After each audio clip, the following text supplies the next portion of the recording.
Voilà, je dis bonjour à tous.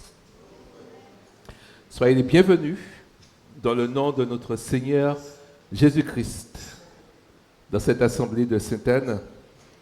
Que vraiment toute sa grâce, tout son amour, toute sa bénédiction soit sur chacun de nous ce matin. Nous savons pourquoi nous sommes là. Parce que nous sommes là. Amen. Donc c'est pour cette raison qu'on va se mettre debout. J'ai vu écrit à 2 Corinthiens, tu peux essayer 2 Corinthiens. Et donc, de telles promesses, bien-aimés, purifions-nous de toute souillure de la chair et de l'esprit, en achevant notre sanctification dans la crainte de notre Dieu. Cette sanctification, cette justification, comme nous le voyons à l'école dominicale, c'est l'œuvre de notre Seigneur Jésus-Christ à la croix. Il l'a fait pour nous. Il l'a réalisé pour nous. C'est une œuvre merveilleuse dont aujourd'hui nous jouissons pleinement. Que vraiment, encore ce matin, nous puissions avoir ce cœur à chanter et à louer notre Dieu pour cette œuvre si merveilleuse qu'il a accomplie pour chacun de nous. Nous demeurons fermes en Jésus-Christ. Nous nous attachons fermement à Jésus afin que nous soyons pleinement bénis par sa grâce. On va prier et vraiment présenter ce moment entre les mains de notre Seigneur Jésus-Christ. Père Saint, merci pour ta bonté. Merci pour ton amour et merci pour ton œuvre à la croix. Nous savons, Seigneur, que sans toi, nous ne pouvons rien faire et sans toi, nous ne serons rien. Mais aujourd'hui, Seigneur, nous sommes là présents. Chacun de nous, nous avons décidé de nous rendre dans ce lieu de culte afin de pouvoir célébrer la gloire de ton nom, ton saint nom, ton nom qui nous a sauvés, ton nom qui nous a délivrés. Merci, Seigneur, pour cette œuvre à la croix, qui est l'œuvre la plus merveilleuse, la plus grande que l'homme puisse connaître dans son existence. Merci pour tant d'amour que tu as déployé, Seigneur. Merci pour tant de bonté. Et nous voulons ce matin vraiment venir ici-bas pour qu'ensemble nous puissions nous exhorter, nous puissions nous encourager et nous puissions vraiment proclamer ton nom ce matin. Que vraiment tu sois avec chacun de nous. Que notre cœur soit rempli de joie.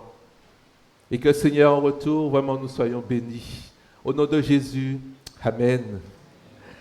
On va débuter par ce chant qui va nous rappeler ce que nous étions et ce que Jésus a fait pour nous par son sang. Veux-tu briser du péché le pouvoir?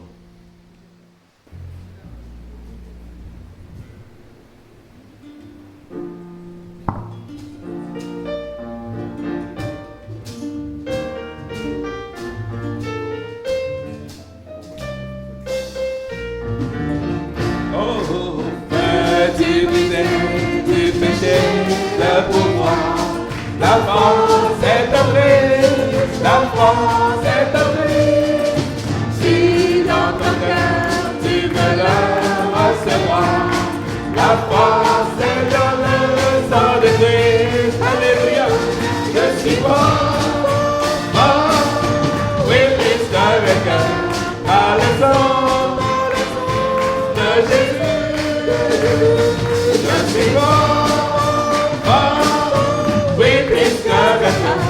Par le sang de Jésus, mon sauveur, je suis bravé, et la mort et l'enfer. La France est œuvrée, la France est œuvrée. Jésus de mon fait tomber tout est fait. La France est dans le sang de Christ. Alléluia, je suis mort.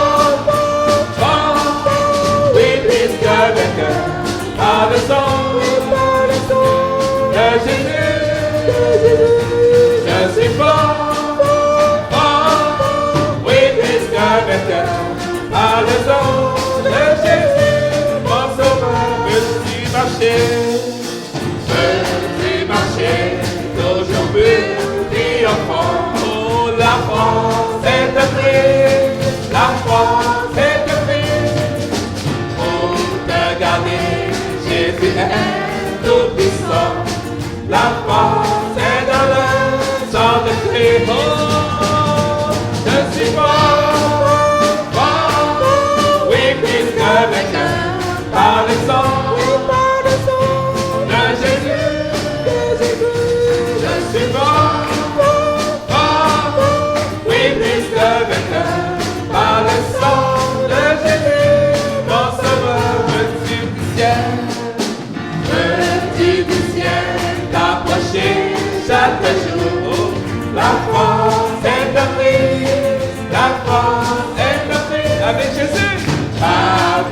vainqueur par le sang de Jésus. Je suis fort, fort, oui, puisque vainqueur par le sang de Jésus, mon sauveur. Veux-tu du ciel, veux-tu du ciel, t'approcher chaque jour la France est ouverte, la France est ouverte. Avec Jésus demeurer pour toujours, la France est dans le sang de Christ. Et alléluia, je suis fort, fort, oui, puisque vainqueur par le sang de Jésus. Je suis fort, fort, oui, puisque vainqueur par le sang de Jésus, mon sauveur. Oui, je suis fort, fort, oui, puisque vainqueur par le sang de Jésus. Oh, je suis fort, fort, oui, puisque vainqueur par le sang de Jésus, mon sauveur. Alléluia, Jésus mon sauveur, m'a donné la vie, sans sa purifier, nous a lavé de tout péché. Alléluia, merci Jésus. Nous allons continuer dans ce témoignage du sang de Jésus. Jésus, par ton sang précieux, enlève mon iniquité. C'est l'œuvre du sang de Jésus qui fait ça en nous ce matin. Et si nous sommes là sanctifiés, justifiés, c'est par la mort de Jésus à la croix. Et nous le célébrons ce matin, ce jour de victoire sur la mort. Jésus, par ton sang précieux, enlève mon iniquité. Regarde-moi du nom de Dieu, qui m'as pardonné chez longtemps elle était rebelle, mais j'entends ta voix qui m'appelle, au pied de ta croix, maintenant, tout conclu, brisé, jamais. Alors désolé, nous sommes dehors. Hey! Dans le neige, dans ta neige, lavé dans le sang de l'agneau, on serait plus blanc que la neige. Oh, le pardon de mon péché, oh, le pardon de mon péché. Dieu très est trop grand pour moi. Je veux en être délivré. À cette heure, oh, révèle-moi. Oh, Jésus, viens. Jésus, viens-toi ma délivrance. Oh, toi seul tu peux garder ma souffrance. Au pied de ta croix, maintenant, tout confus, brisé, je me rends. Oh, disons le blanc, blanc, plus blanc que neige. Oh, blanc, plus blanc que neige. Lavé dans le sang de l'agneau, toi seul est plus blanc que la neige. Oh, Jésus, ton sang précieux.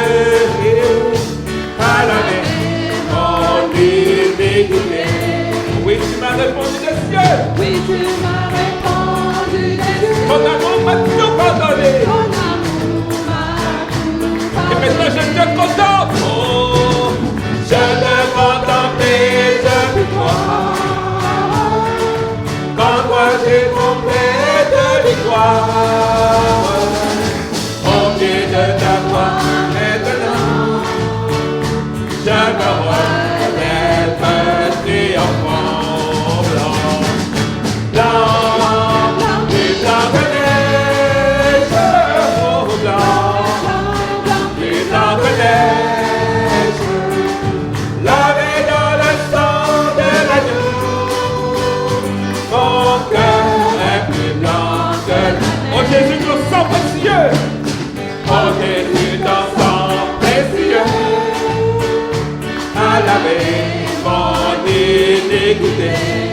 Oh oui, oui, tu m'as répondu de Dieu. Ton amour m'a tout pardonné. Je suis content. Je l'ai contemplé de victoire. Quand moi j'ai complète victoire. Au pied de ta croix, maintenant, je me relève triomphant. Tu donnes du blanc, blanc, du blanc que neige. Oh, oh, oh, blanc, du blanc que neige. Lavé dans le sang de l'agneau, mon cœur est plus blanc que la neige. Oh, blanc, blanc, plus blanc que neige. Blanc, plus blanc que neige. Lavé dans le sang de l'agneau, mon cœur est plus blanc que la neige. Mon cœur est plus blanc que la neige. Grâce à notre Seigneur Jésus-Christ et à son amour pour moi à la croix. Nous avons pleinement cette assurance, pleinement cette confiance qu'aujourd'hui, nous pouvons nous approcher de son trône de grâce et être puissamment fortifiés dans nos besoins. Et nous venons avec confiance, non pas avec crainte, comme le peuple d'Israël devant le mont Sinaï, où il y avait cette fumée, ces tonnerres, ces tremblements de terre. Et ils ont dit, Moïse, nous ne pouvons pas supporter cela. La gloire de Dieu est insupportable pour eux. Mais aujourd'hui, à travers le corps de Jésus-Christ, à travers sa mort à la croix, nous pouvons nous approcher de ce trône de gloire, de ce trône de grâce. Parce que Jésus-Christ nous a ouvert les portes. Et nous allons dire combien nous sommes confiants de venir aujourd'hui. J'ai confiance. J'ai confiance en mon Seigneur. Le long du chemin. J'ai confiance en mon Seigneur. Et il tient ma main. À travers l'orage Jordan, mon cœur reste en paix. J'ai confiance en mon Seigneur. Et on va reprendre ça. J'ai confiance en mon Seigneur. J'ai confiance en mon Seigneur. Et le bout du chemin. J'ai confiance en mon Seigneur. Et il tient ma main. À travers l'orage bourdant, mon cœur reste en paix. J'ai confiance en mon Seigneur. Et je suis gardé. C'est la vie fidèle. Le plus grand ami. En toute assurance, je m'appuie sur lui. À travers l'orage Jordan, mon cœur reste en paix. J'ai confiance en mon Seigneur. Et je suis gardé. J'ai confiance en mon Seigneur. J'ai confiance en mon Seigneur. Le long du chemin. J'ai confiance en mon Seigneur. Et il tient ma main. À travers l'orage bourdant, mon cœur reste en paix.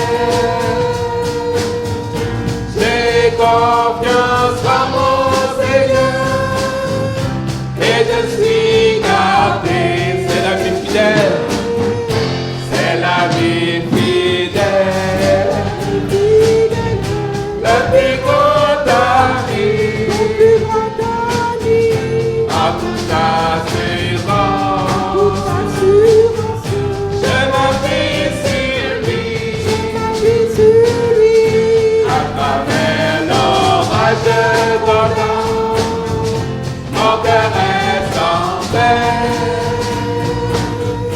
J'ai confiance en mon Seigneur et je suis gardé. C'est la vie fidèle, c'est la vie fidèle,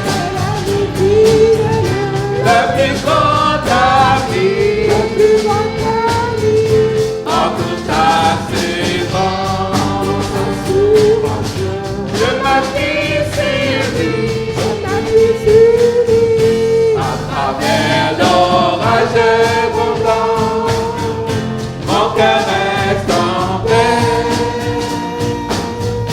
J'ai confiance en mon Seigneur et je suis gardé. Nous sommes confiants dans le Seigneur et nous sommes gardés tout le long du chemin. Il n'y a pas de jour où Dieu s'arrête de veiller sur nous. Pas une seconde. Jour après jour. Heure après heure. Minute après minute. Seconde après seconde. Notre Dieu veille sur nous. Nous pouvons être confiants en lui. Les difficultés sont là. Mais notre confiance en Dieu est plus que présente. Et c'est ça qui fait la différence. Nous sommes en Jésus-Christ. Et vraiment, nous bénissons son nom. Nous glorifions son Saint-Nom. Parce que c'est vraiment lui qui fait des œuvres merveilleuses ici-bas. Et je voudrais vraiment le glorifier à travers ce chant. Un chant qu'on ne connaît pas, mais qui est si fort, si profond.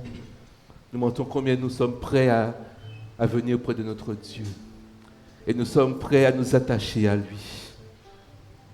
C'est là que nous avons la victoire. Tout près de lui. Tout près de Dieu. Alléluia.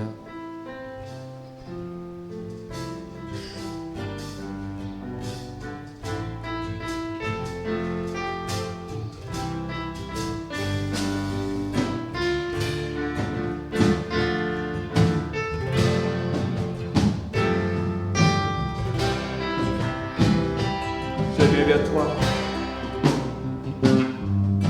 Je viens vers toi dans le secret. En ta présence, je veux rester. Tu es, tu seras toujours là. Contre toi. Contre toi, près de ton cœur, je veux t'entendre, ta voix Seigneur, tu es, tu seras toujours là. Ébloui, ébloui devant toi.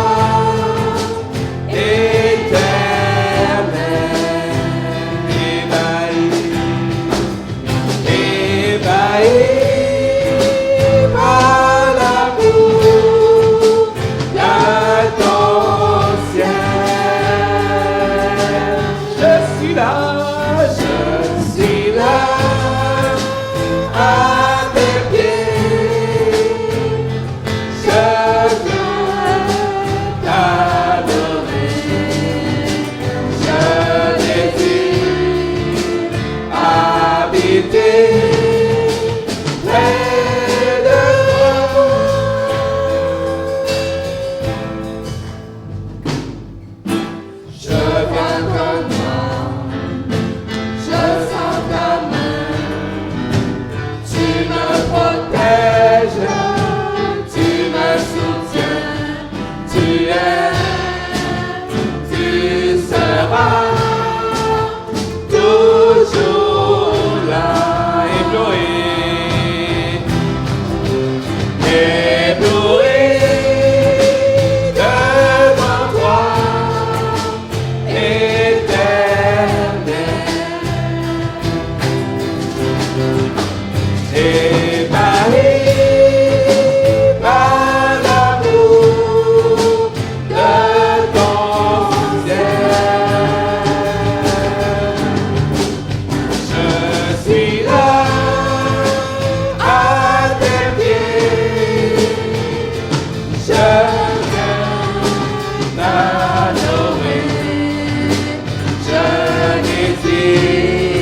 parce que là est ta présence, là où est la joie et le bonheur, là où est la vérité, là où est l'amour. Que chacun puisse faire monter quelques prières de louange à notre Seigneur Jésus-Christ. Merci Jésus. Amen.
Les offrandes.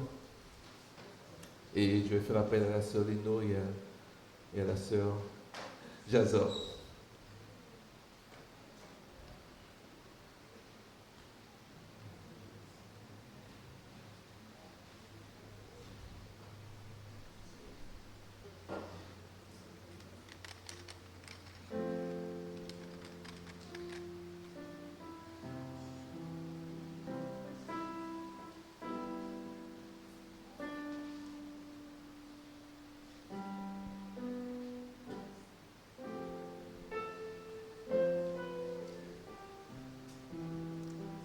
La sœur Lino, si tu pourrais venir présenter cette offrande à notre Seigneur.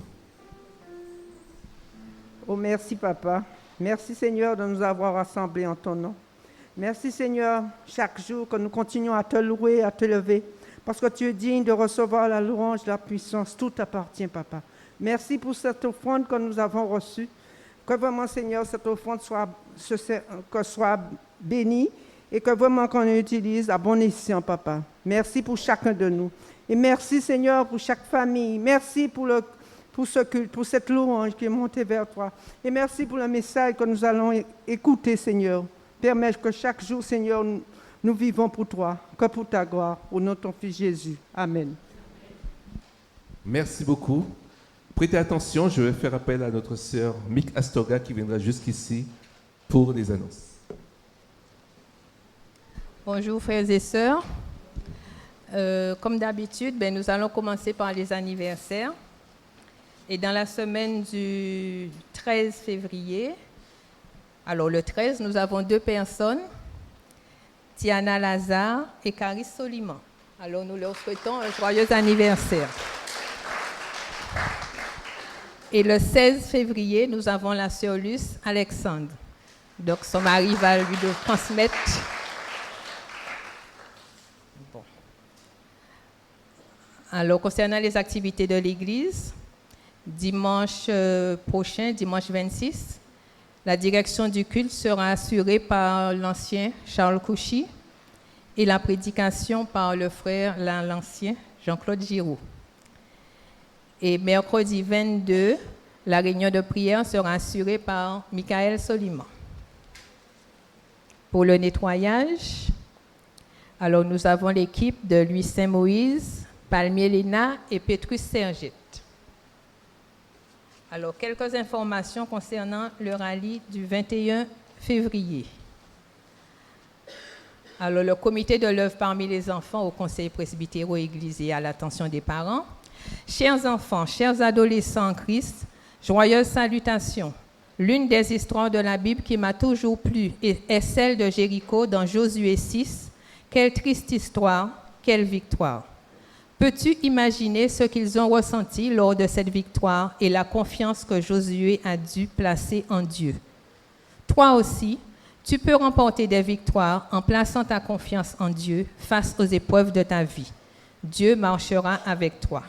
Rejoins-nous le mardi 21 février 2023 au site de Duval à Petit Canal à 7h30 afin de pousser ensemble des cris de joie et de relever des défis pour la gloire de Dieu. Le thème du rallye, en fait, c'est « Avec Dieu, nous ferons des exploits ». Sois un ambassadeur de cette journée et invite tes amis à nous rejoindre.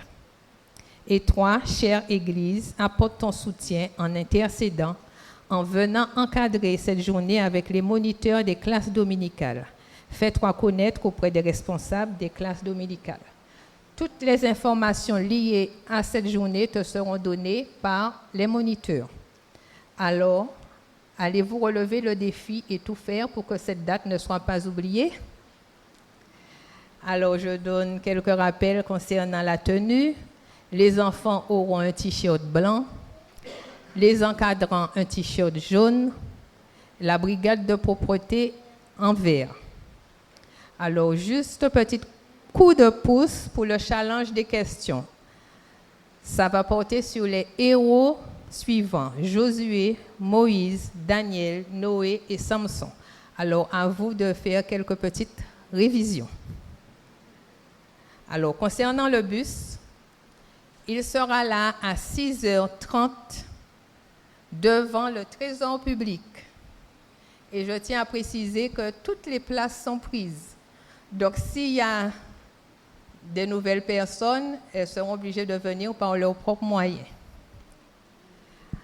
Alors, la sœur Señorita Brianto remercie toutes les sœurs et tous les frères, les jeunes et aussi les parents qui ont répondu à l'appel mercredi après-midi et aussi samedi après-midi. Nous continuons de prier pour ce moment mis à part pour tous les enfants du département, pour les monitrices, les moniteurs et surtout, n'oubliez pas, notre objectif, Sainte-Anne doit gagner cette année. Soyez bénis. Un rappel concernant l'Assemblée générale qui se tiendra le samedi 4 mars 2023 à 15h au Temple. Comme il est précisé sur le courrier, votre présence est indispensable, sauf pour un motif valable. Alors, n'hésitez pas à remplir la procuration jointe au bas de la convocation et à nous la faire parvenir le 4 mars par un bien-aimé. Une seule procuration par membre. Pour l'évangélisation, bien-aimés, soyons tous mobilisés et continuons à prier pour l'évangélisation de notre département et retenons ces 2 dates. Conférence d'évangélisation le samedi 25 février 2023 à partir de 17h sur la place Teddy Riner à Vieux Habitants. Si vous voulez des informations, alors il y a 2 numéros, 06 90 63 46 36 et l'autre 69 48 68. Et la conférence d'évangélisation au Temple ici à Sainte-Anne, le week-end du 23, 24, 25 et 26 mars, avec l'orateur Justin Mathurin. Ésaïe 52, 7 qui dit qu'ils sont beaux sur les montagnes, les pieds de celui qui apporte de bonnes nouvelles. Merci pour votre attention.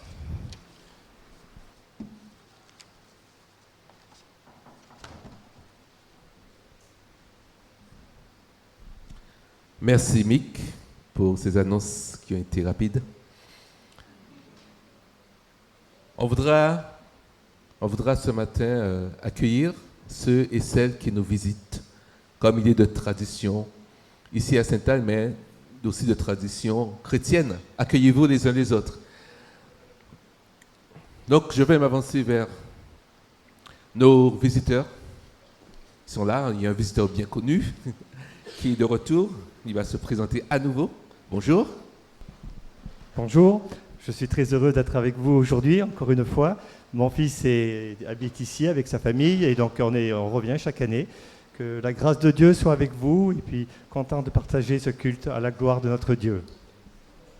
Merci beaucoup et des salutations à toute ta famille. Bonjour. Bonjour à tous, que Dieu vous bénisse. C'est une joie de rentrer dans une église qu'on entend déjà la parole et c'est pour ça que je me suis permis de partager avec vous. C'est une grâce de Dieu et je suis content de voir une sœur que j'ai connue en France. Ça fait 20 ans que je suis retourné en Guadeloupe et je la vois là, que Dieu soit béni. Une autre sœur qui a prié aussi pour moi. J'ai passé presque par la paralysie il y a quelques mois et elles se sont associées avec mon épouse pour prier et Dieu m'a délivré de cette paralysie parce que Dieu n'envoie pas la maladie, permet que nous l'ayons afin de rester plus accrochés encore à lui. Que Dieu soit béni, Jésus est vivant. On dit, il revient bientôt, il faut le croire, mais surtout travailler pour rester attaché à sa parole. Que Dieu te bénisse, ma sœur. Je ne me souviens plus de ton nom. Sylvie, j'ai travaillé avec sa fille, on avait une librairie là-bas en France et bon, Dieu m'avait placé là pour vendre des Bibles, expliquer un petit peu les versions et tout ça, et c'est une belle chose. C'était le début de ma conversion, et c'est là que j'ai pu grandir après, m'acquérir de la parole de Dieu jusqu'à maintenant, et je ne regrette pas d'avoir connu Dieu, et ce que le frère partageait, on doit marcher jusqu'au bout. Dieu ne fait pas de favoritisme. Tu as péché, tu as péché. Si tu te repens, il te reprend. Mais si tu ne te repens pas, il ne va pas te connaître. Alors restons attachés à Jésus-Christ. Je laisse la place à mon épouse. Boris Courceau. Voilà. Et mon épouse, je vous la passe à dire à tout elle-même. Que Dieu vous bénisse. Bonjour à tous. Voilà, je suis contente d'être là, de vous visiter. Je suis chantre. Il y a beaucoup qui me connaissent, que Dieu m'a donné ce ministère de chanter. Donc je chante pour mon Seigneur. Mais voilà, aujourd'hui, je n'ai pas la voix. C'est pour ça que je reste calme. Mais j'aime beaucoup mon Seigneur et je suis contente de vous visiter ce matin. Que Dieu vous bénisse. Merci beaucoup. En tout cas, sentez-vous à l'aise. Vous l'êtes déjà. Et que vraiment Dieu puisse vous bénir et les salutations de votre église en métropole. Voilà. Bonjour Sophie. Ça va? D'accord.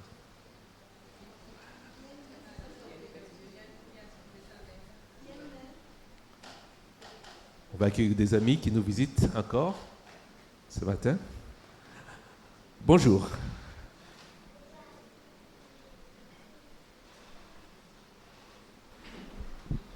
C'est pas la première fois que je viens et ma femme Marinette, on est content d'être là, de vous visiter et ça nous fait énormément plaisir de partager ce moment avec vous. Oui, bonjour à tous. et à toutes. Oui, ça me fait très plaisir de revenir. Et ce que j'apprécie d'autant plus, c'est d'avoir été nourrie avant la louange des paroles qui m'ont fait vraiment du bien. Et c'est vrai que dans la vie, on connaît des batailles, mais il y a aussi des bénédictions. Et je pense que pour avancer, il faut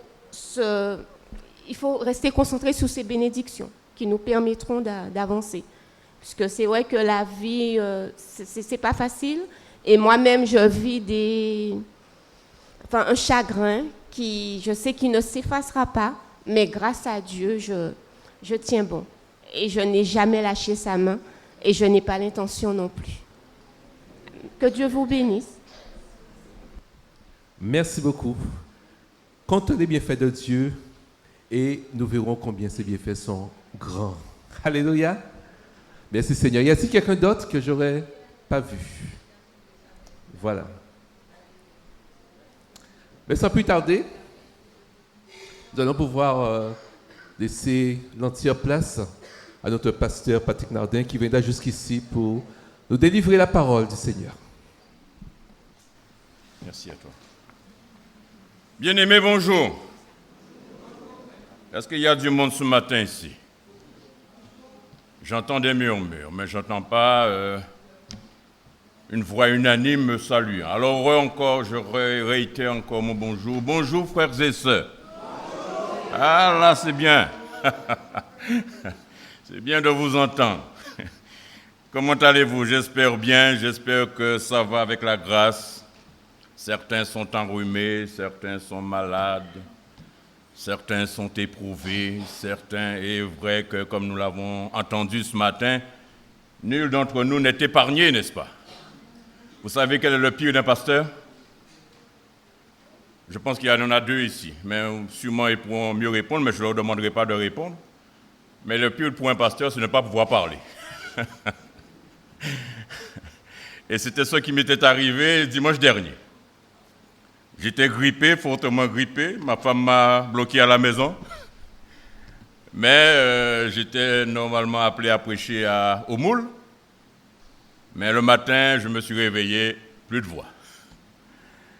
Mais grâce à Dieu, ça va mieux. Je pense que vous le constatez. Hein? Vous le constatez. Ma voix m'a été rendue et je bénis le Seigneur pour cela. Je sais qu'il y a encore de ceux qui sont encore dedans. Je sais aussi qu'il y a de ceux qui en sortent à peine. C'est vrai que comme je l'ai entendu, ce n'était pas facile, mais pour l'avoir expérimenté, ce n'est pas facile. Mais en tout cas, merci Seigneur. Je suis là ce matin. En tout cas, nous continuons à prier pour nos frères, pour nos sœurs éprouvées. Mais bienvenue à vous, famille Pakiri. Hein? La maman du frère est à Saint-François, ainsi que sa sœur. Mais vous habitez sur Sainte-Anne. En tout cas, c'est un plaisir pour nous de vous recevoir. Et pour vous qui nous visitez ce matin, que le Seigneur fasse pleuvoir sa bénédiction sur vous. D'accord? Que le Seigneur vraiment vous bénisse. Sans plus tarder, je vous inviterai à ouvrir votre Bible avec moi. Et nous allons faire une courte lecture dans l'Épître aux Hébreux, le chapitre 2, les versets 1 à 4. L'Épître aux Hébreux, chapitre 2, versets 1 à 4.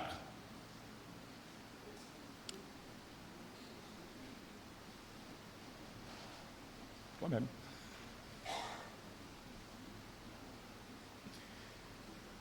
Épître aux Hébreux, chapitre 2, versets 1 à 4.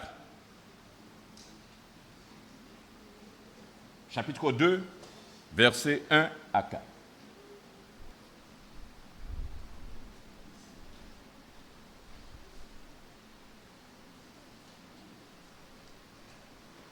Voilà.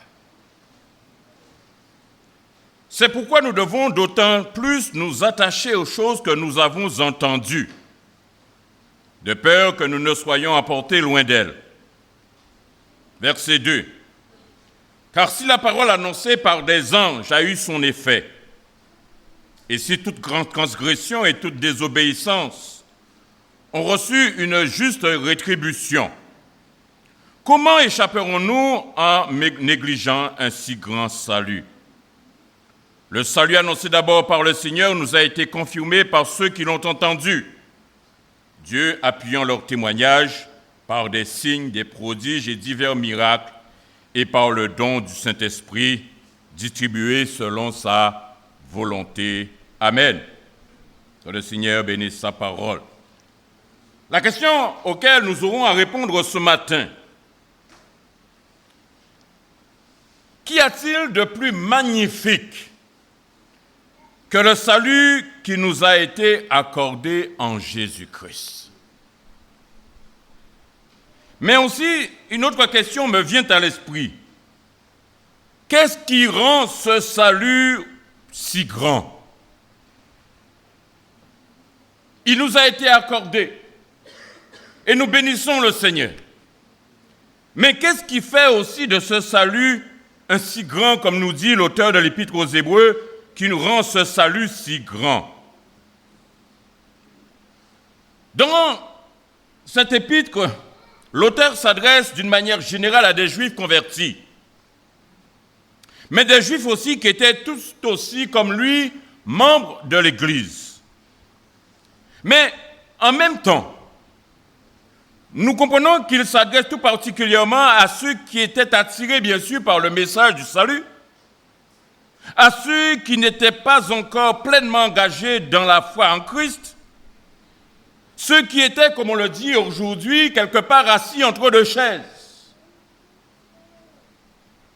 Des Juifs qui étaient membres de l'Église, qui avaient accepté le Seigneur, mais qui étaient malgré tout restés attachés au culte du temple, au point que bon nombre d'entre eux se rendaient régulièrement dans ce même temple à Jérusalem, voire même en pèlerinage à Jérusalem.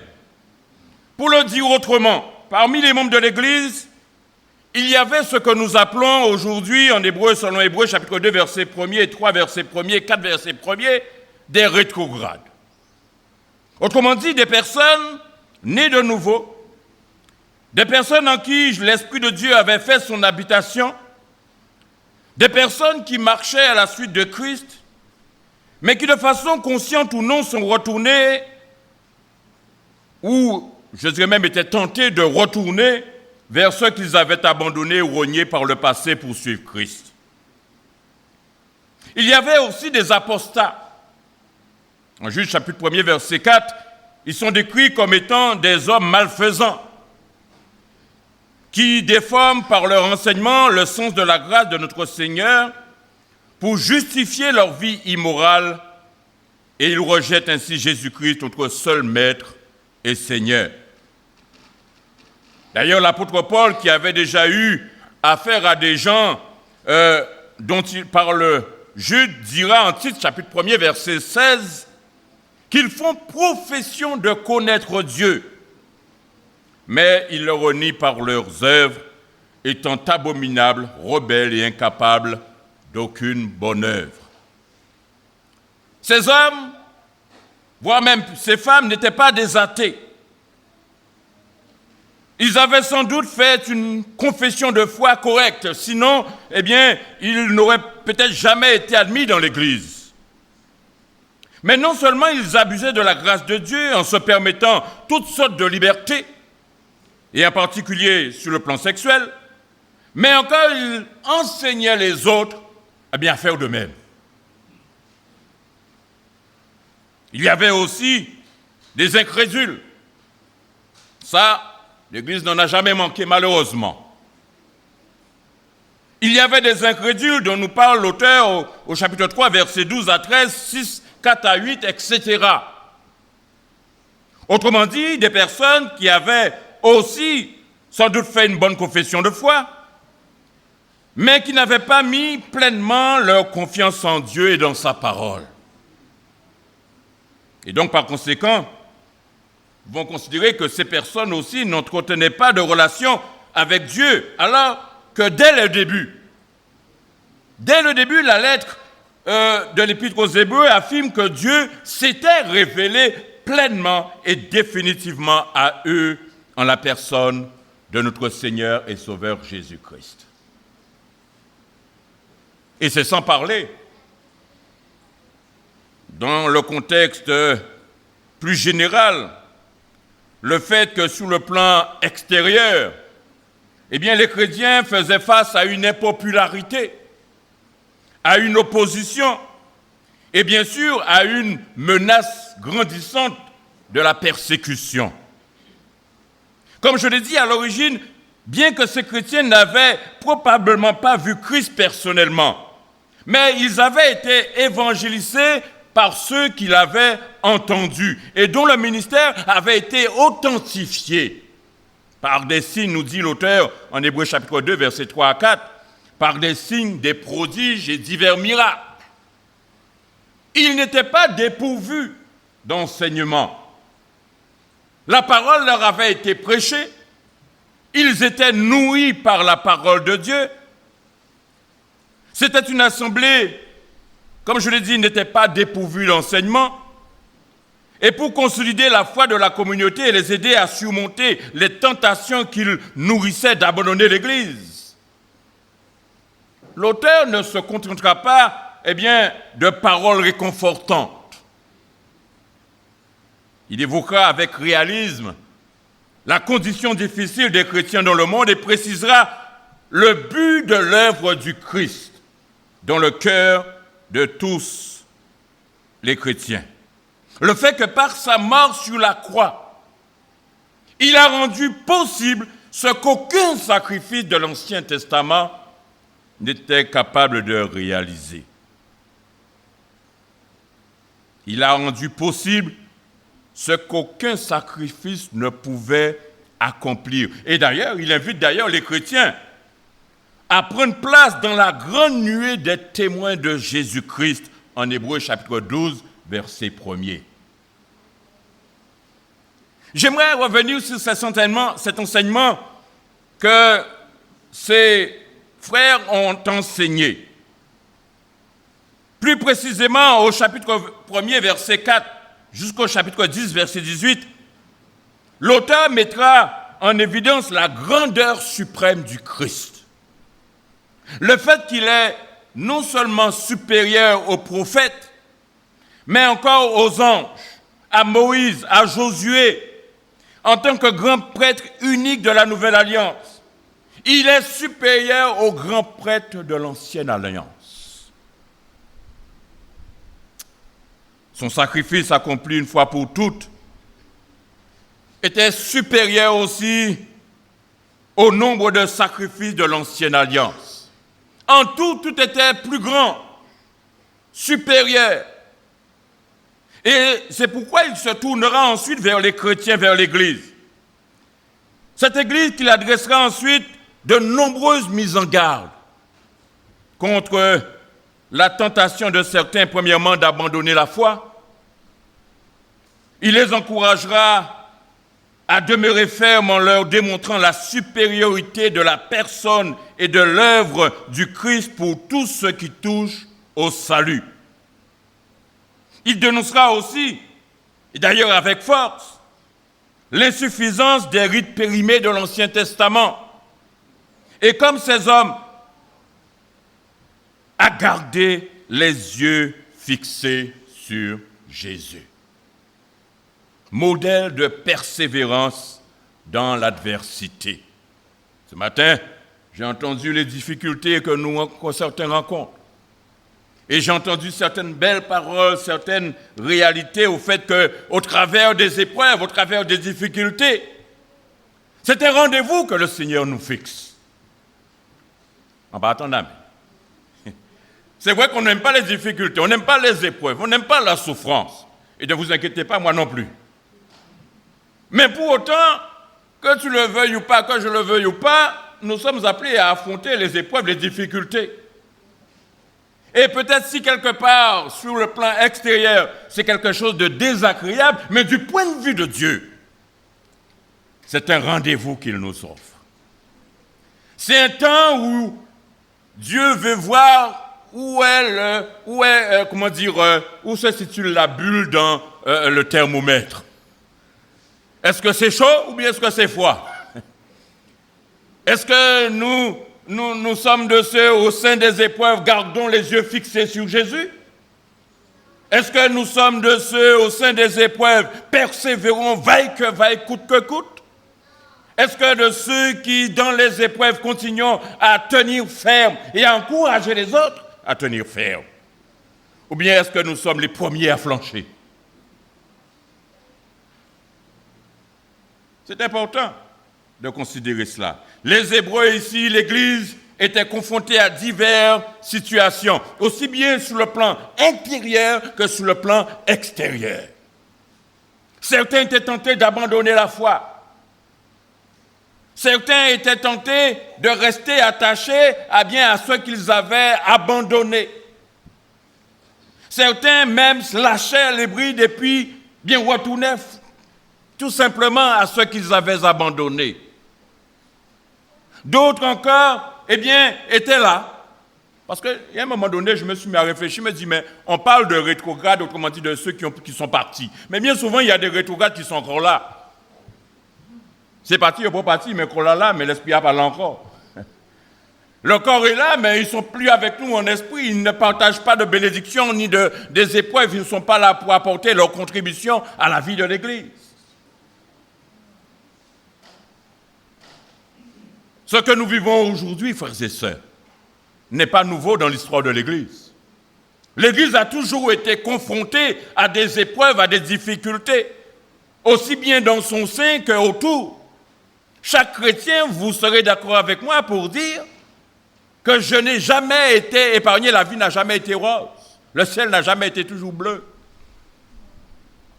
Des épreuves font partie de la vie chrétienne. Mais j'aime à dire souvent que lorsqu'une épreuve m'est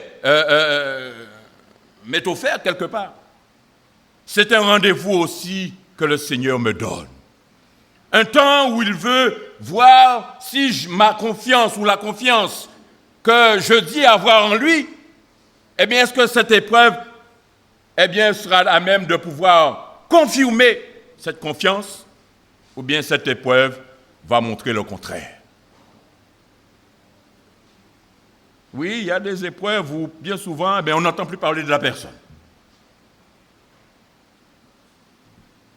Il abandonne l'Église. Il ne participe plus à rien. L'épreuve est grande. Je comprends que cela amène à la souffrance et parfois à un certain découragement. Mais c'est à ce moment que nous avons besoin de nous montrer forts. C'est à ce moment que le Seigneur veut voir notre détermination. Je me rappelle, et à chaque fois que je me rappelle les 12 disciples que Jésus a choisis, que je me dis souvent que si c'était moi, peut-être que ce n'est pas ces hommes que j'aurais choisis. Mais nous regardons que lorsque Jésus a été vers ses hommes, il a dit, toi, suis-moi. J'étais choqué de voir que, pourtant, ils n'étaient pas même dans les mêmes conditions que nous aujourd'hui. Nous étions dans un contexte patriarcal et lorsque celui qui est chef de famille quittait le foyer, il fallait qui allait assumer et pouvoir aux besoins de la famille. Mais nous voyons que ces disciples, comme Pierre qui a quitté son bateau et qui est parti, qui a suivi, Dieu veut voir notre détermination face aux épreuves. Dieu veut voir notre détermination, frères et sœurs, face aux épreuves. Dieu veut voir notre zèle face aux épreuves. Dieu veut voir si notre amour est à même de dépasser nos réticences, notre situation, quelle qu'elle soit. Oui, nous avons besoin, surtout aujourd'hui, au temps où nous sommes encore plus, de garder le cap, mais surtout de garder les yeux fixés sur Jésus. On peut passer du temps à pleurer, je peux même pleurer avec vous, mais il ne faut pas nous pleurer trop longtemps. Il faut que le temps des pleurs soit très bref, parce que nous avons besoin de nous encourager. Nous avons besoin de remonter la pente. Nous avons besoin de saisir la main du Seigneur et le suivre. L'Église ici était confrontée à bien des épreuves, bien des difficultés. Ils étaient confrontés à la tentation de retourner au judaïsme et à ses rites, à la tentation d'abandonner la foi chrétienne, de cacher leur appartenance à Christ à cause peut-être notamment des persécutions. D'où le reproche qu'il leur adressera en Hébreux chapitre 5, verset 12. Vous, en effet, qui depuis longtemps devriez être des maîtres. Parce que je pense que cette parole nous concerne aussi ce matin. Vous qui, dira-t-il ici, en effet, qui depuis longtemps devriez être des maîtres,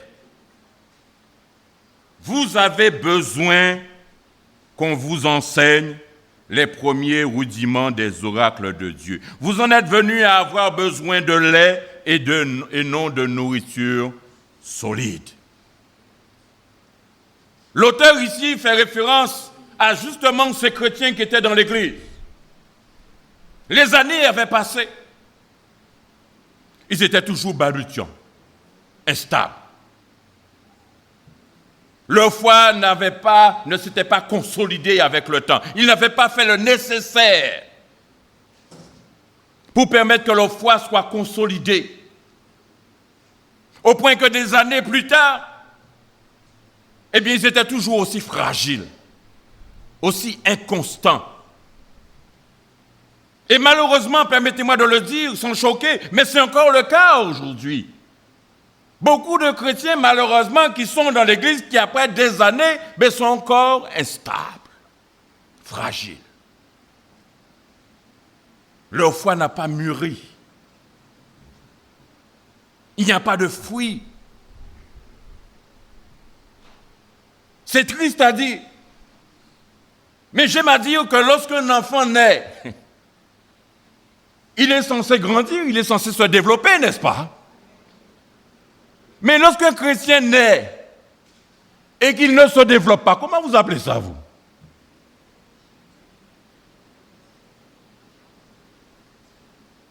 J'ai un autre mot en tête. Il est handicapé? Hein? Chétif? Oui. Mais quand un enfant ne se développe pas, nous qui sommes parents, nous allons commencer à nous inquiéter, n'est-ce pas?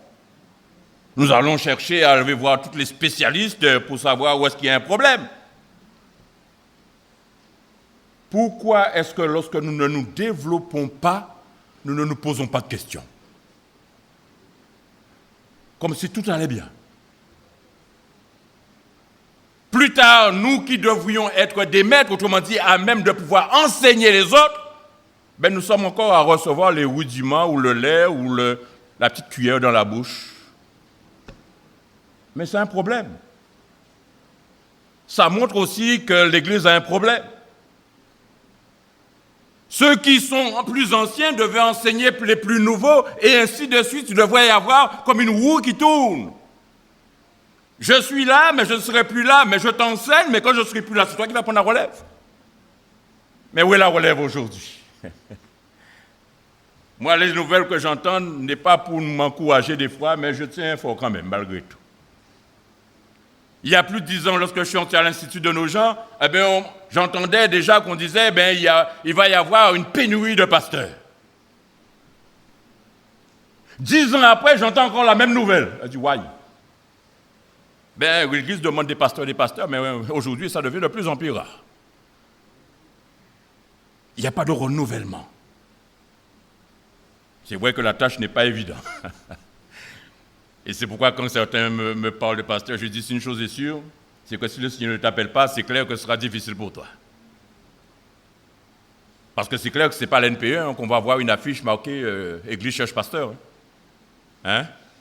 Vous avez vu ça quelque part? Moi, je n'ai pas encore vu. Si le Seigneur ne t'appelle pas, mais en même temps, si nous-mêmes, nous ne sommes pas de ceux qui nous tenons debout et qui, depuis notre naissance, ont travaillé pour permettre qu'il y ait ce renouvellement qui permettra que nous-mêmes nous grandissions, que nous soyons nourris et que dans ce que nous recevons, nous grandissons et nous venons à pouvoir partager avec les autres ce que nous avons reçu, il y a toujours un renouvellement. Mais s'il n'y a personne qui prend la suite, on a un problème. Pour revenir à ce contexte de l'Église dont parle l'auteur ici, il est question de ceux qui, depuis longtemps, devraient être des maîtres. Malgré tout, les années ont passé, leur foi n'a pas grandi, ils sont restés toujours au lait. Ils ont la tentation de revenir vers ceux qu'ils avaient abandonnés pour suivre Jésus, etc., etc. Pourtant, j'aime souvent dire, et quand je regarde ce texte, ce n'est pas la nourriture qui leur manquait. Ce n'est pas la nourriture qui leur manquait. Ils avaient été enseignés, ils avaient été nourris, ils avaient reçu une nourriture de qualité, à même de leur permettre de pouvoir se projeter dans la vie en Christ. Malgré tout, eh bien, on constate, et c'est le constat que fait l'auteur, eh bien, que ces chrétiens sont restés des chrétiens chétifs, des chrétiens au lait, qui ne sont pas parvenus à pouvoir absorber cette nourriture solide. C'est malheureux dans les églises, hein, frères et sœurs, quand il n'y a personne à même de pouvoir prendre la relève. Je me rappelle que avoir 3 églises à charge, ce n'est pas facile. Je vous le dis franchement. Ce n'est pas facile. En plus d'être délégué grand air, c'est encore ça s'ajoute. Il y a 2 fois qui me disent, mais pasteur, mais comment tu fais? Je dis, la question est mal posée. Qu'est-ce que tu fais pour venir me soulager? Qu'est-ce que tu fais pour venir me soulager? Parce que tu as déjà eu le constat que je fais beaucoup. Oui, je fais beaucoup et je suis conscient que je fais beaucoup. Mais c'est parce qu'il n'y a pas grand monde. Mais à partir de là, si tu veux que je sois soulagé, j'aimerais que je sois être soulagé. Lève-toi. Lève-toi. Réponds à l'appel qui t'a été adressé, parce que l'appel n'était pas pour moi tout seul. Rappelez-vous bien, frères et sœurs, lorsque vous êtes venus à Jésus-Christ, lorsque vous avez pris naissance, qu'est-ce que vous avez dit au Seigneur? Oui, je veux m'engager, je veux te suivre, je veux... Il y a plein de je veux. On avait de bonnes intentions. Mais à un moment donné, il y a eu un coup de frein. On est resté au feu, le feu n'est jamais passé au vert. Le stop se dit arrêter, mais après pour repartir, mais on est resté là. On est resté au lait. Et ce qui fait souvent, je dirais, qui apporte mon attention, qui dit que parfois encore on a besoin de comprendre dans l'état où nous sommes, c'est qu'on n'arrête pas de se plaindre. Hein. On n'arrête pas de se plaindre. Oui, on se plaint. Mais je vais dire que comprenons bien où est le problème. Comprenons bien où est le problème. Le Seigneur ici nous exhorte à saisir cette nourriture solide. Mais pour pouvoir saisir cette nourriture solide, il faut que nous grandissions. Il faut que nous mûrissions. Il faut que nous avons parlé de sanctification ce matin. Mais il y a la réalité de la sanctification en Christ, mais il y a aussi notre responsabilité. J'espère qu'elle a été bien mentionnée. Hein? Mais la parole de Dieu nous exhorte à travailler à notre sanctification. C'est ta responsabilité aussi. Mais si tu ne fais rien, l'une des choses qui met en évidence qu'on a un problème, c'est qu'on commence à se plaindre. Mais se plaindre ne change rien. Qu'est-ce qu'on fait pour pouvoir arrêter de se plaindre? Il est temps de grandir, frères et sœurs. Il est temps de ne pas rester chétif. Malgré tout ce temps qui s'était écoulé depuis leur conversion, leur foi n'avait jamais pris racine. Et ceux qui démontraient qu'ils n'étaient pas quelque part authentiques, ils avaient fait qu'échanger une coquille vide contre une autre.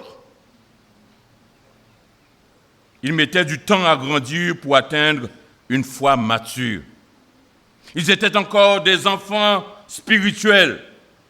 Ils n'avaient pas encore assimilé les premiers rudiments et les éléments élémentaires des oracles de Dieu. En 1 Corinthiens, chapitre 3, versets 1 à 2, c'est aussi encore le reproche que fait l'apôtre Paul aux chrétiens de Corinthe. En 1 Corinthiens, chapitre 3, versets 1 à 2, il leur dira « Pour moi, frères, sœurs, Ce n'est pas comme à des hommes spirituels que j'ai pu vous parler, mais comme à des hommes charnels, comme à des enfants en Christ. Je vous ai donné du lait, non de la nourriture solide, car vous ne pouviez pas la supporter, et vous ne le pouvez pas même à présent.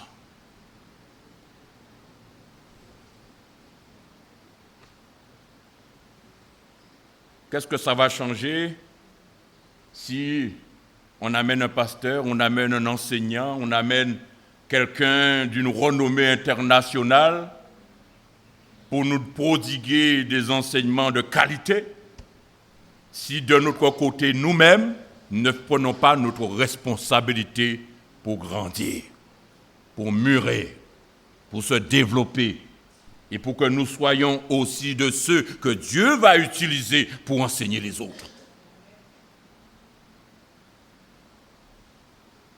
J'aime souvent dire que dans l'église, moi, je suis passager. Je suis là aujourd'hui, demain, je ne sais pas où je serai.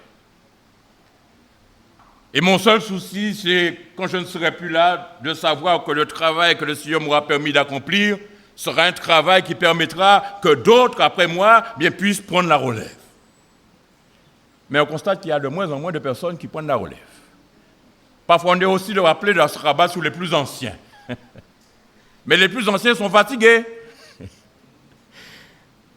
Les plus anciens font ce qu'ils peuvent. D'accord? Il faut la relève. Il faut de ceux qui prennent leurs responsabilités pour que nous ne soyons pas nourris seulement de lait, mais de nourriture solide. Mais il faut aussi que ceux qui sont nourris, eh bien, comprennent leurs besoins de croissance, de maturation, de développement, de personnes solides sur lesquelles le Seigneur pourra investir ses qualités en eux. Dans notre quotidien, frères et sœurs, nous sommes confrontés, je l'ai déjà dit, à une foule de problèmes et de tentations. Et nous savons que dans le temps qui vient, notre marche avec le Seigneur deviendra aussi de plus en plus difficile. Nous le savons, les choses ne vont pas s'améliorer. D'accord? Les choses ne vont pas s'améliorer. Mais combien de personnes, par rapport à la dégradation de la situation, se tiendra debout? Combien se tiendra debout au fur et à mesure que la situation... Parce qu'on regarde, quand la situation devient mauvaise, eh bien, l'Église devient de plus en plus vide. Bien sûr, il y a de ceux qui parlent parce que le Seigneur les a rappelés. Il y a de ceux qui parlent parce que pour les circonstances, le travail, ils sont obligés de déménager et aller habiter ailleurs, ils partent. Mais que dire de ceux qui se réveillent un bon matin, qui n'ont plus envie de venir et qui ont envie d'aller voir ailleurs parce que quelque part, ils considèrent que l'herbe est plus verte ailleurs.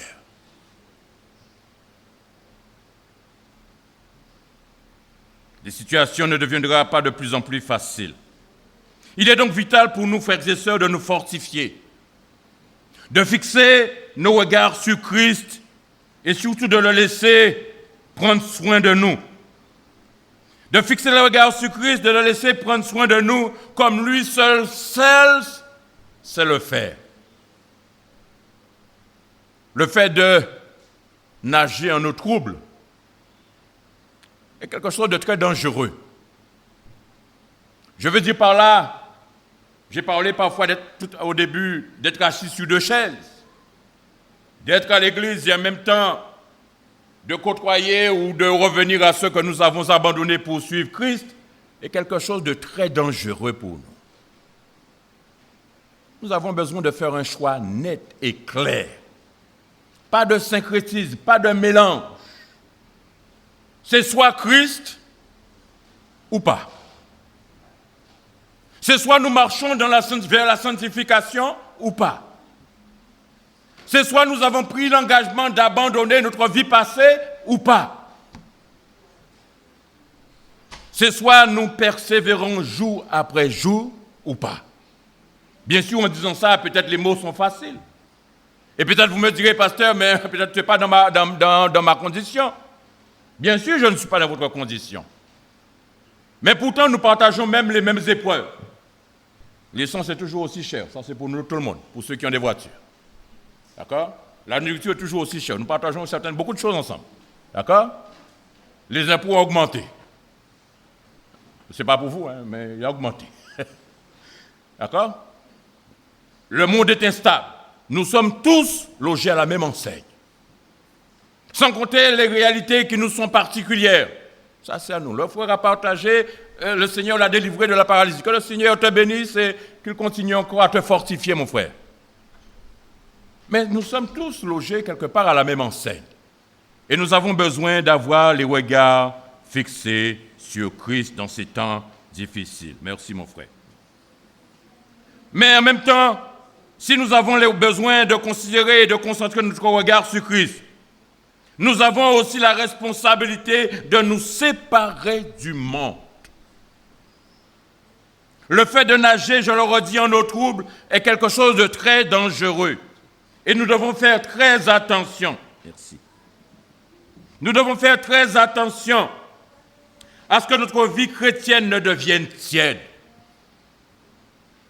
Une tiédeur susceptible de nous éloigner de Christ, parfois même sans que nous nous rendions compte.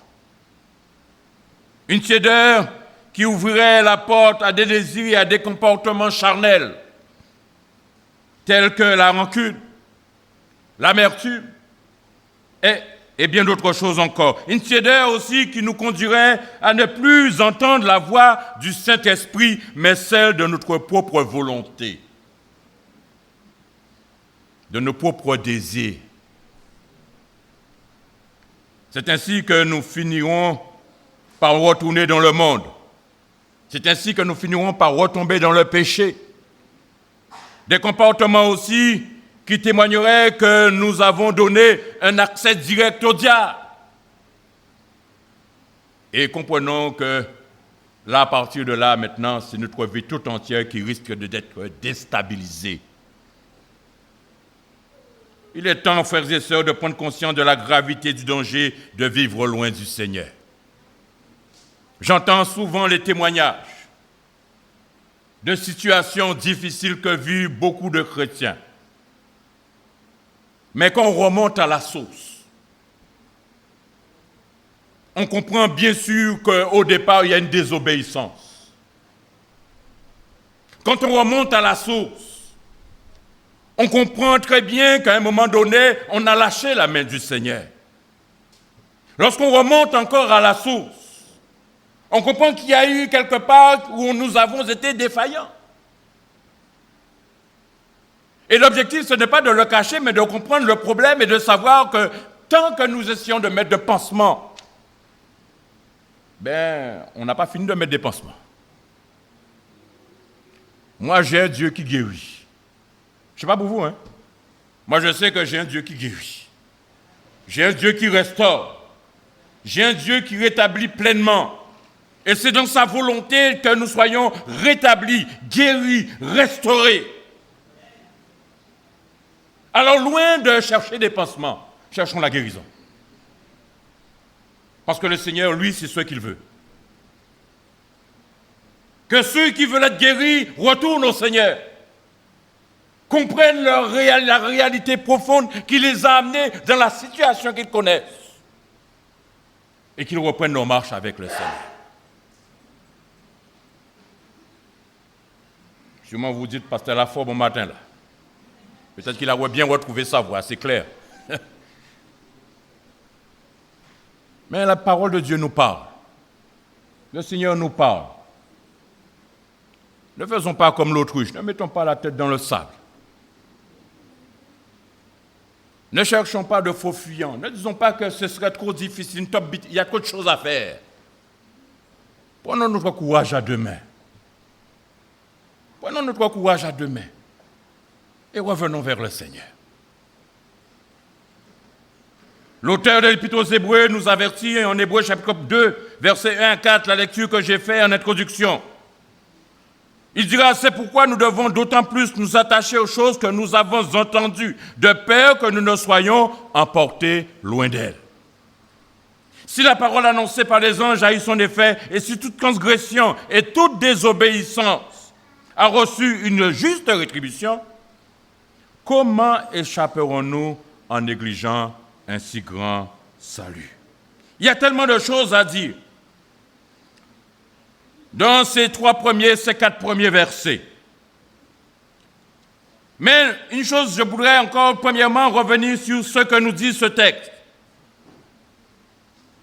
Il met en évidence le fait que nous devons d'autant plus nous attacher aux choses que nous avons entendues.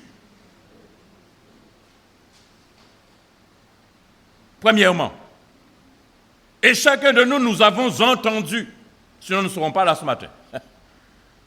D'accord? Nous avons entendu.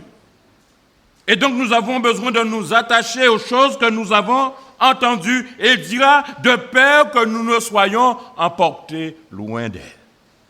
Tel un bateau à la dérive.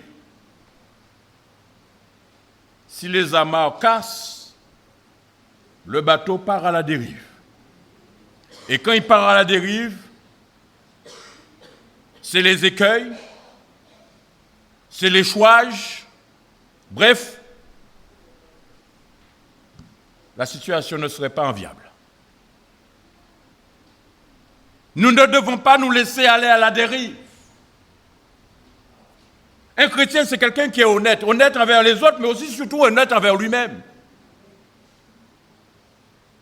Et reconnaître que je suis en dérive, je dérive. Je me suis écarté, je me suis éloigné, j'ai perdu la connexion, j'ai perdu le contact.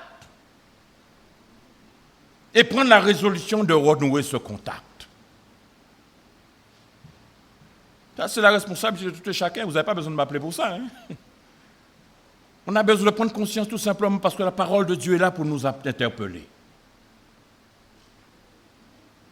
La Bible dit, Sommaire, afin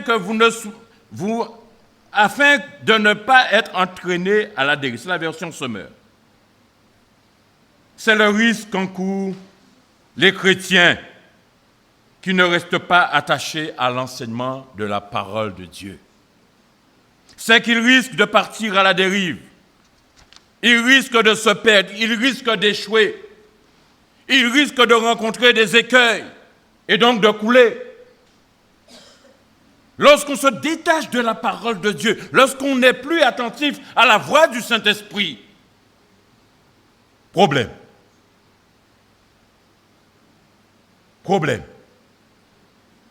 Et j'aimerais encore rappeler que l'auteur ici s'adresse à des chrétiens, juifs, anciennement qui pratiquaient les rites du judaïsme,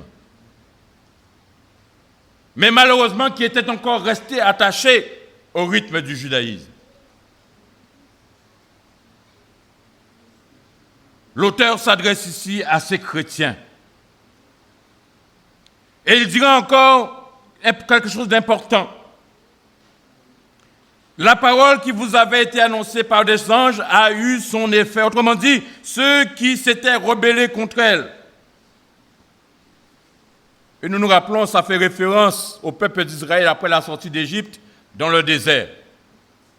Il nous est dit dans ce texte que ceux qui sont sortis en Égypte, qui ont péché au Sinaï, ce ne sont pas eux qui sont rentrés au pays promis.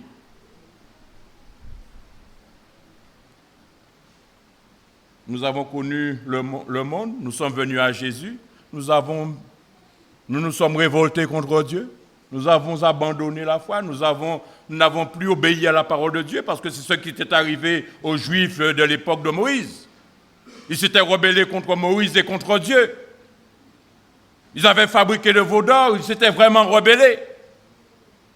Et le jugement est tombé sur eux.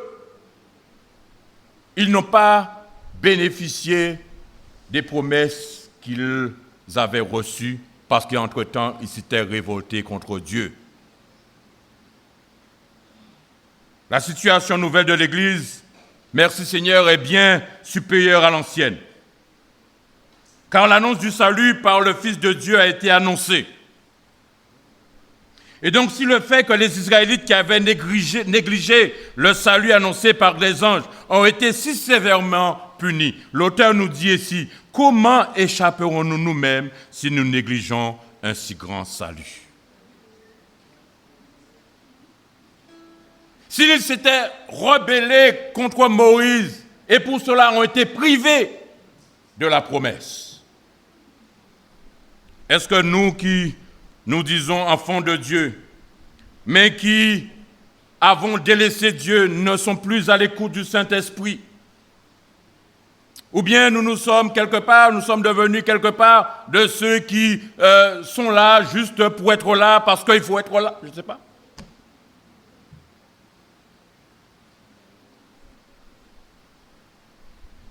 Ce que je vais dire ici, je ne prêche pas la perte du salut. Hein. Je ne prêche pas la perte du salut. Mais je vais dire que si nous avons pris un engagement avec le Seigneur, et si après des années, nous n'avons pas grandi,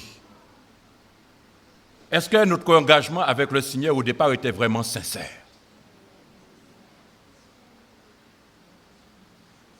Est-ce qu'elle était vraiment sincère? Et ça se voit, excusez-moi de le dire. Hein. Un chrétien qui naît de nouveau est censé grandir. Il n'est pas appelé à rester chétif. Il n'est pas appelé à rester au lait. On n'est pas appelé à chaque fois à mettre la cuillère dans sa bouche. Peut-être au départ, mais à un moment donné, il faut que ce soit lui qui mette la cuillère dans la bouche des autres. Et il est important pour nous de considérer notre responsabilité. Pourquoi ce salut est-il si grand? Eh bien parce que tout simplement, il répond à un grand besoin pour l'homme pécheur. Pourquoi ce salut est si grand? Parce qu'il a été offert par amour. Pourquoi ce salut est si grand? Parce qu'il a été accompli par un grand sauveur. Pourquoi ce salut est si grand? Parce qu'il nous procure un grand bonheur. Pourquoi ce salut est si grand? Parce que ça a coûté au Seigneur. Et qu'est-ce que nous faisons de ce si grand salut? On l'a mis en exposition sur notre table de chevet ou sur le meuble du salon, comme un fétiche, comme quelque chose qui décore la maison? Non. Non. Nous avons besoin de considérer qu'elle n'est pas appelée à faire ce que nous pensons que nous en faisons. Mais elle est appelée à nous projeter, à produire la vie, à permettre que nous grandissions, que nous portons du fruit pour le Seigneur. Elle est appelée à faire en sorte que nous soyons à l'image de Jésus-Christ. Elle est appelée à faire de nous des hommes et des femmes en qui Dieu va investir ses dons et ses talents. Nous sommes appelés à être de ceux et de celles en qui Dieu va s'investir lui-même pour que le monde voie et connaisse ce grand Dieu qu'il est.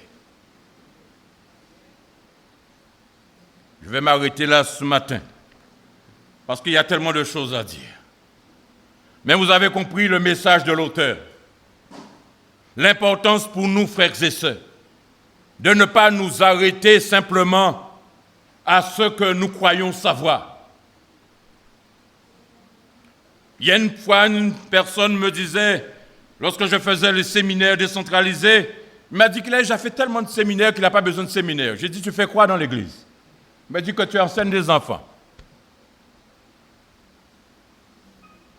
Je ne l'ai pas dit de vive voix, mais je me dis que si j'étais ton pasteur, je te relève de ta mission. Parce que tout simplement, tu es appelé à faire comprendre que tu es appelé à être en formation continue. Tu es appelé à te remettre en question par rapport à ce que tu as déjà reçu. Parce que ce que tu as reçu est empreint peut-être d'erreur. Donc tu ne peux pas t'arrêter simplement à croire que tu as déjà fait ceci, tu as déjà fait cela, que tu es blasé, que tu as déjà tout reçu, que tu connais déjà tout. Je dirais qu'à partir de là, c'est l'orgueil qui est rentré. Donc toi-même, tu es en danger pour toi-même et tu es en danger pour ceux que tu vas enseigner. On n'arrête pas, on grandit. on grandit. C'est le cheminement du chrétien. Grandir, grandir, encore grandir. Et j'aime à dire que, pour terminer, les signes de notre croissance se feront jour. Les signes de notre maturation se feront jour. D'accord? Lorsque nous n'entendrons plus de plaintes, de gémissements, de mécontentement. Bien sûr, il y a toujours lieu de se plaindre parce qu'il y a des choses qui ne vont pas. Mais pour des choses qui sont banales, qui devraient être des choses normales, des choses normales, des choses acquises, on ne devrait plus avoir à retourner dessus. On devrait grandir. On devrait franchir des étapes, franchir de cap. Dans notre carrière professionnelle, en tant que soldat, peut-être vous êtes rentré en tant que simple soldat, en tant que militaire du rang.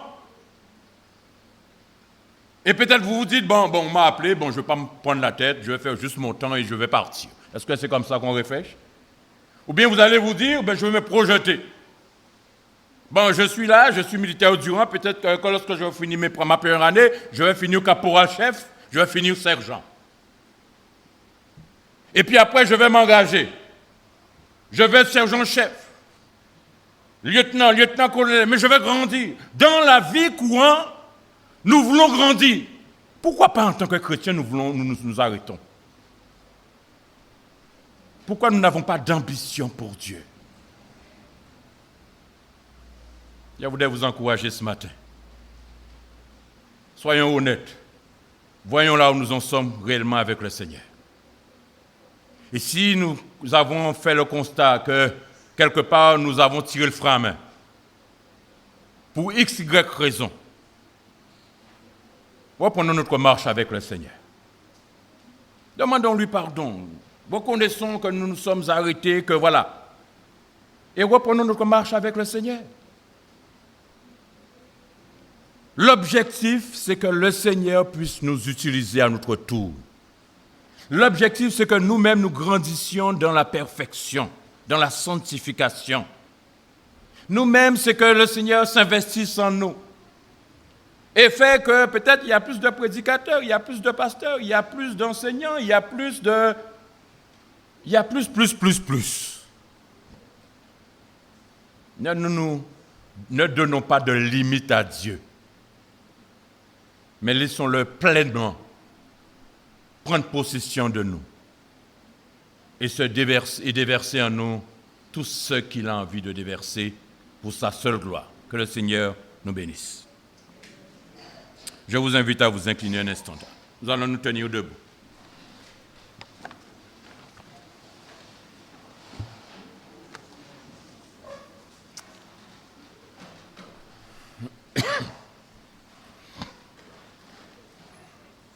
Seigneur, nous te remercions pour ta parole.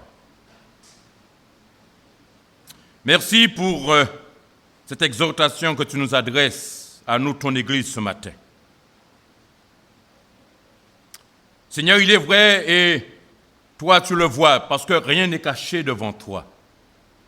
La parole déclare que tu es celui qui scrute, qui examine, qui voit, qui décèle, même dans les profondeurs de notre être. Tu vois là où nous ne voyons pas, tu connais. Et notamment, tu connais où, lorsque nous nous sommes arrêtés, là où nous avons tiré le frein à main, là où nous avons dit ça suffit, là où nous nous sommes dit que voilà, nous avons donné, maintenant on va laisser la place aux autres. Là où nous avons pris l'initiative et nous ne t'avons pas donné l'initiative.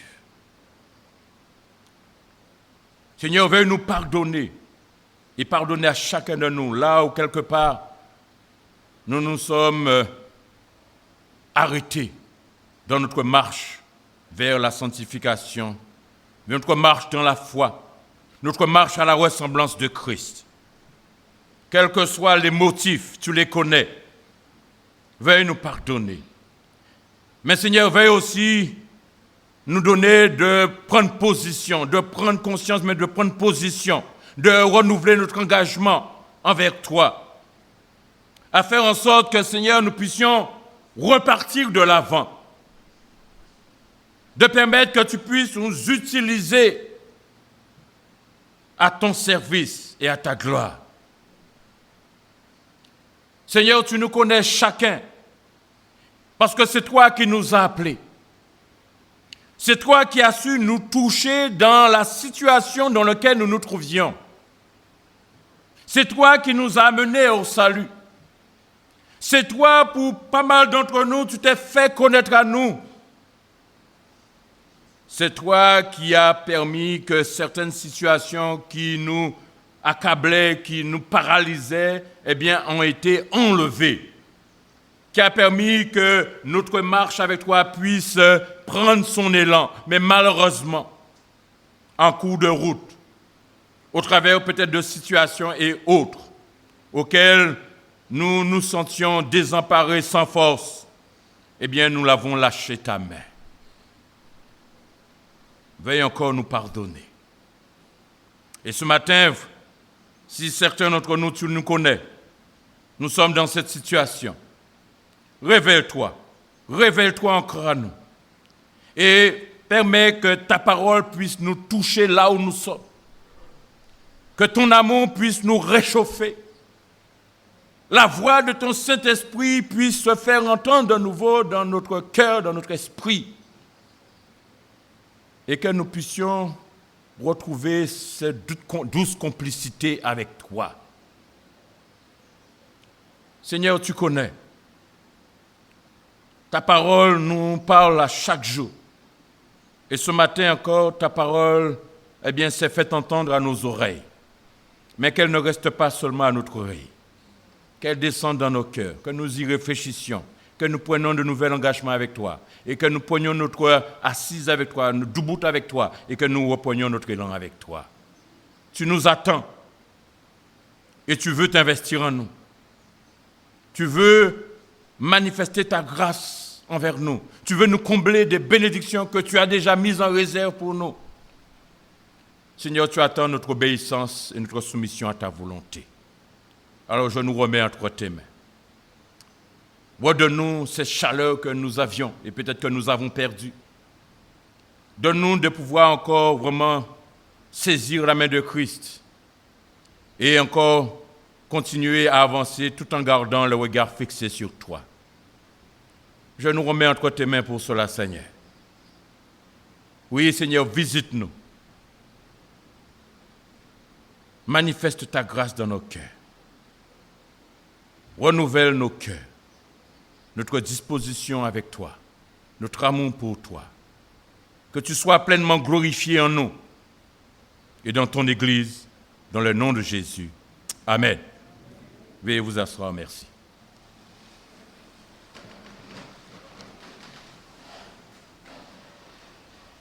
Merci, pasteur Bardin, pour cet encouragement.